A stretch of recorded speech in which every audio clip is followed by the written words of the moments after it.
Anti-Afro Svengali. I'm going to get right to the topic. We're going to talk about diagnoses, specifically personality disorders. Although I'm not going to go in depth, this needs to be addressed because we have yet another people element of Umar Johnson that festers in these YouTube streets. People engaging in behaviors that are far out of their scope, that are highly inappropriate, and they cross the line. This has to do with the video that I posted. I didn't want to leave that video as is. I want to explain some things. But before I do that, there needs to be some history given because we're going to talk about this very serious matter. How I decided to come onto YouTube, I made it very clear I was not going to be merging or bleeding over anything related to what I do in the professional world, except to the extent where I could provide some basic education. I wanted to alert people to what Umar Johnson was doing by asserting he was a mental health professional, correcting information, but it never involved me doing anything related to weighing in on somebody's mental health status. You've never heard me say anything about that. You never will. Never. I don't talk about clients. I rarely talk about what I do. That's intentional because I said I would get a clean separation. So nobody can compel me or force me to weigh in on things that relate to mental health. That's my decision. That's part of free speech. It doesn't matter what someone says. So someone trying to impose, again, their standard and will on you, well, you should be doing this as a mental health professional. That's well and good. But if someone says that, it's very important that they demonstrate tangible information that backs up that statement, which is what I did. So I don't just come on here and say, oh, as a mental health professional, you should do this. This is based on what people have agreed to undertake and abide by when they get a license. That's the reason why I posted that video. And more specifically, we're talking about diagnosing people. So more specifically, personality disorders. And I'm going to talk to you about personality disorders and diagnoses. It's going to be very surface because I am not getting into the details about the different personality disorders you see here on the screen. We have 3 different clusters. So let's make it very clear. Under no circumstances would there ever be a situation where a responsible mental health professional would attach a diagnosis onto an individual that they're having a disagreement with. There would be no way on earth that would ever be appropriate. As a matter of fact, diagnosing individuals publicly is strictly prohibited by this profession, and it should be. And personality disorders, the process of diagnosing personality disorders highlights the reason why that behavior is strictly prohibited. You need so much information to diagnose a personality disorder, far beyond what you would do any other disorder. You need an extensive amount of information over time. If you do not have this information, you cannot even diagnose the people that you are treating. How would it be that you can come onto YouTube and slap a label onto someone you don't even know? That is unethical beyond description, people.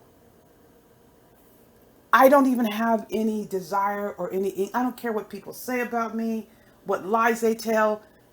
It's never going to be in my head, oh, this person did this, so they're diagnosed with that. You know what that is? That's a powerless person trying to gain an advantage. If you have to stoop to that level, you are misusing the power that the license has given you. And there are very strict ethical standards with that. You are not supposed to be misusing your power with clients. How then can you come onto a public platform and utilize your power with someone you don't know? That's even worse. And that absolutely leaves you ripe and ready for a lawsuit. I actually want to give an example of how serious this situation can be, and I'm going to talk about the process of a diagnosis and the impact it has, which is why this isn't something you should be playing around with. Let's say, for example, you have a client and the client is taking psychiatric medications, which is pretty common. Part of the role of the therapist is to help the psychiatrist monitor the symptoms. Since the therapist sees the client more frequently, the therapist would be in the position to get information and report back to the psychiatrist, which is common.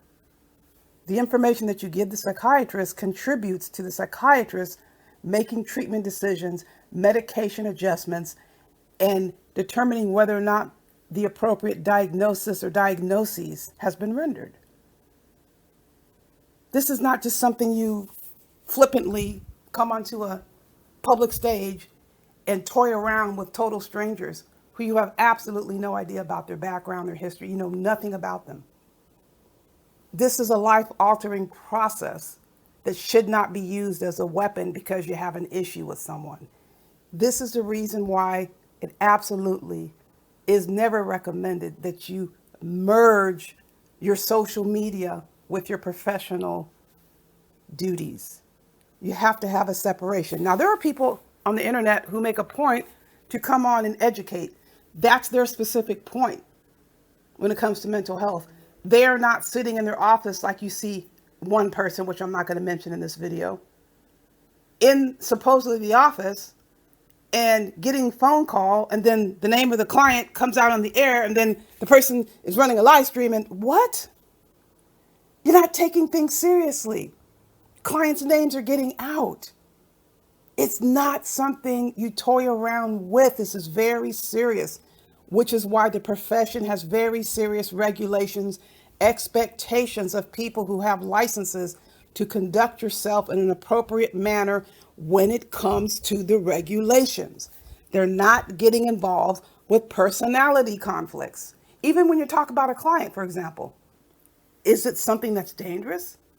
Is it unethical? Or is it just a difference? Personality conflicts are one thing. Legal and ethical expectations are totally something else.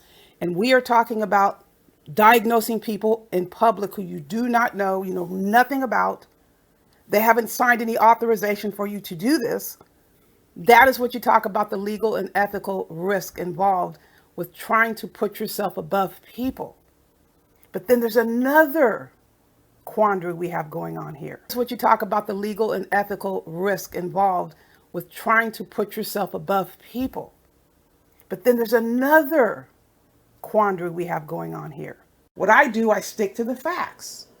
What I said in the beginning when I posted the original video to Love Jones, it says here on the personality disorders chart, the appropriately licensed professional can diagnose personality disorders or diagnose any disorder. Let me make it clear. The licensed master's social worker title in the state of Maryland. By no means am I here to besmirch the licensed master social worker title. Everyone working in the mental health field, the social services field, has a valuable role. Nobody is more important than the other. It also has to be stated, when you say, I have a license, or anyone says they have a license, that really doesn't tell you anything. You need more information.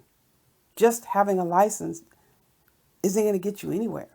And this is a perfect example because the person that went around diagnosing and giving opinions about people's mental health status is not even qualified to diagnose or treat mental health disorders.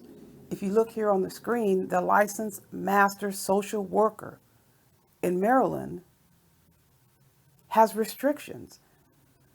These social workers require the supervision of a licensed clinical social worker, a clinician.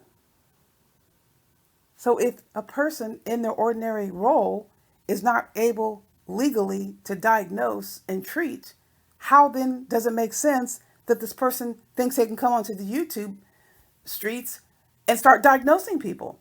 Because the person misled you.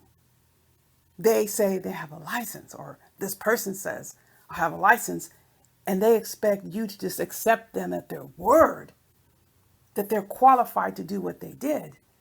And on many fronts, wrong. The person's unable to diagnose and treat in the capacity within the state, absolutely would rule them out in so many ways to diagnose people on a public forum, which is horrendously unethical. So look into the situation when someone says, I have a license. I mean, that applies to me too. Just because they have seen me, for example, in the court system, which I have testified many times, if it's been 6 months, you're supposed to submit your documents again. And when you go to the witness stand, you have to sit there and you have to be qualified as an expert. And the judge determines if you are able to continue testifying. Just because I have a license doesn't mean anything. Just because I've been doing this for how many years, what, 13, 14 years, doesn't matter. They're still going to ask questions. It's a case by case situation. So don't fall for this, I have a license, I have a degree. So what? You need more information. Don't let people trick you, lie to you, get money out of you just because you're throwing around a title. There is so much more that goes into providing services than a freaking title, people.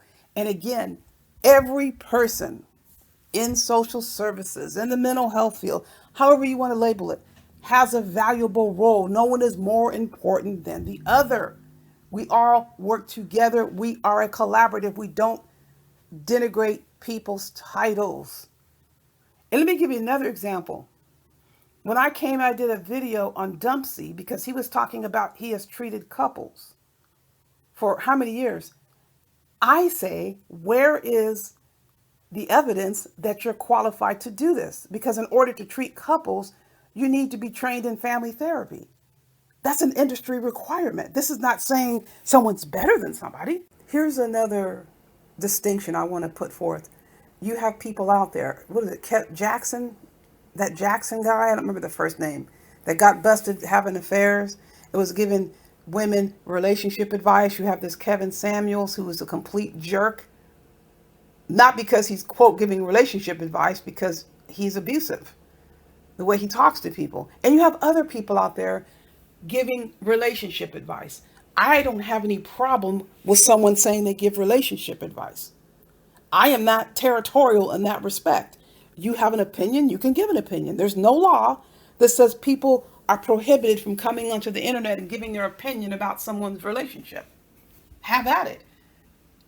The standard goes to those who have a license and who are claiming to treat people, diagnose people.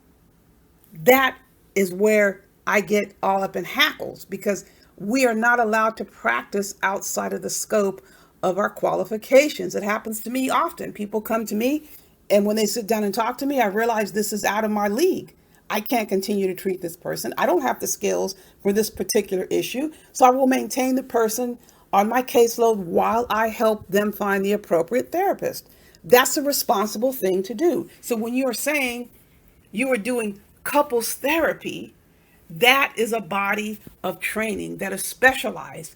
You can do that as a licensed person if you can demonstrate you have the skills and you have been evaluated to provide that service.